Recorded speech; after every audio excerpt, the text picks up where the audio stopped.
प्रभु, क्या संसार में केवल सुख का होना संभव नहीं है?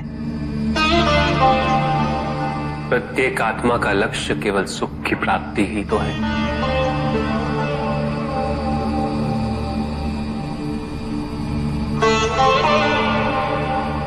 परमानंद की प्राप्ति, किंतु हम सुख नहीं, सुख को प्रदान करने वाली वस्तुओं को एकत्रित करना ही जीवन का उद्देश्य मान लेते हैं। ये समस्त संसार माया है, सब कुछ नश्वर है।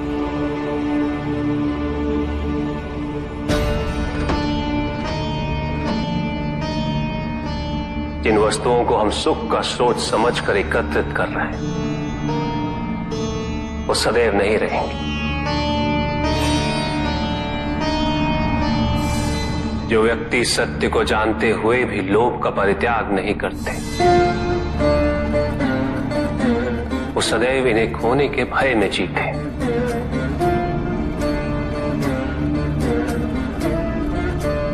और जो व्यक्ति सत्य को जानते ही नहीं,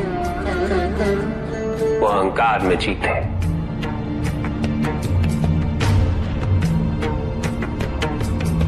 और जहां अहंकार और भय उपस्थित हो,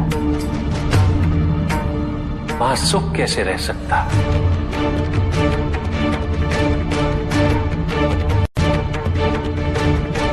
किसी को ये दुख है कि उसके पास कुछ भी नहीं, और जिसके पास सब कुछ, उसे ये दुख है कि पाने को कुछ शेष नहीं।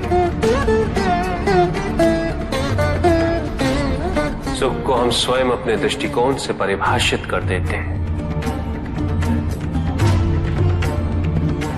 जबकि वास्तविकता इससे भिन्न है।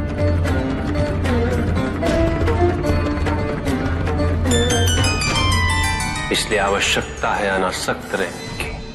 किंतु प्रभु, क्या आसक्ति स्वाभाविक नहीं है? और दुख का मूल कारण भी तो यही है ऋषि भृगु। आसक्ति हमारे मन की शांति को छीन लेती है, उसे भंग कर देती।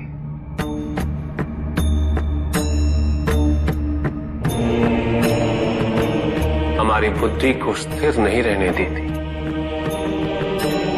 उसे चंचल बना देती।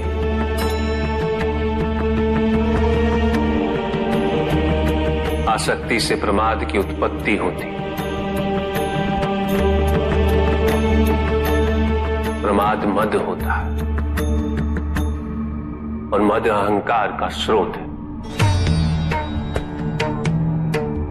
और अहंकार पूर्णतः शुभता में परिवर्तित हो जाता है, अर्थात आसक्ति अशुभता की जननी। इसलिए अनावश्यक है। तो प्रभु, आसक्ति को अनासक्ति में कैसे परिवर्तित किया जा सकता है? और हम आसक्ति से कैसे उबर सकते हैं प्रभु? आसक्ति से मुक्त होना ही अनासक्ति है। आसक्तिहीन होने के लिए अपने और पराये का भेद मिटाना अनिवार्य है।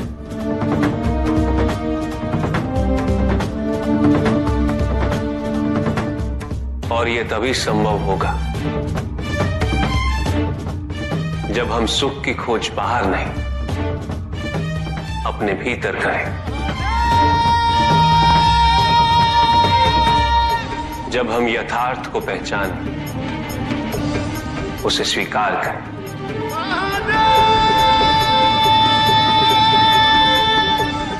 हम अपने सुख को सांसारिक तत्वों से परिभाषित नहीं करें। जब तक हम ऐसा करते रहेंगे, हम बंधते जाएंगे। जब हम स्वयं अपने भीतर झांकना आरंभ करेंगे, हमारी मुक्ति का मार्ग स्वतः प्रशस्त होता जाएगा। महादेव, आपने हमें दुख का कारण तो बता दिया,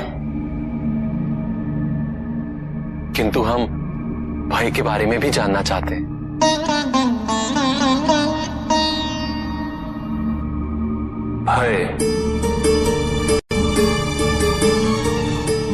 भय का स्रोत है इच्छा।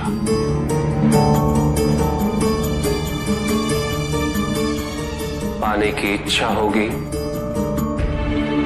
तो उसे खोने का भय भी होगा।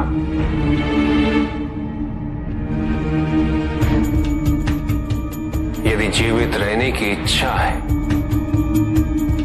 तो मृत्यु का भय भी अवश्य होगा।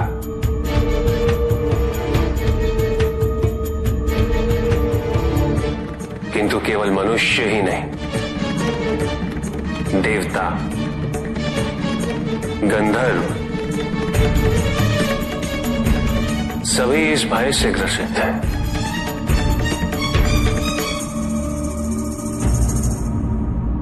क्योंकि इच्छाओं से मुक्त कोई भी नहीं।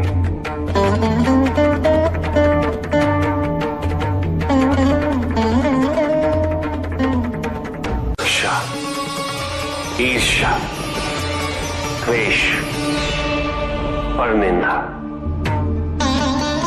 और षड्यंत्र जैसे पाप भय से ही उत्पन्न होते हैं।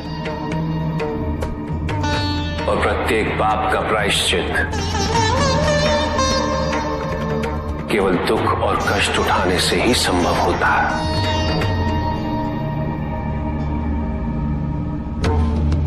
इसलिए भय भी अंत में दुख का कारण बन जाता है।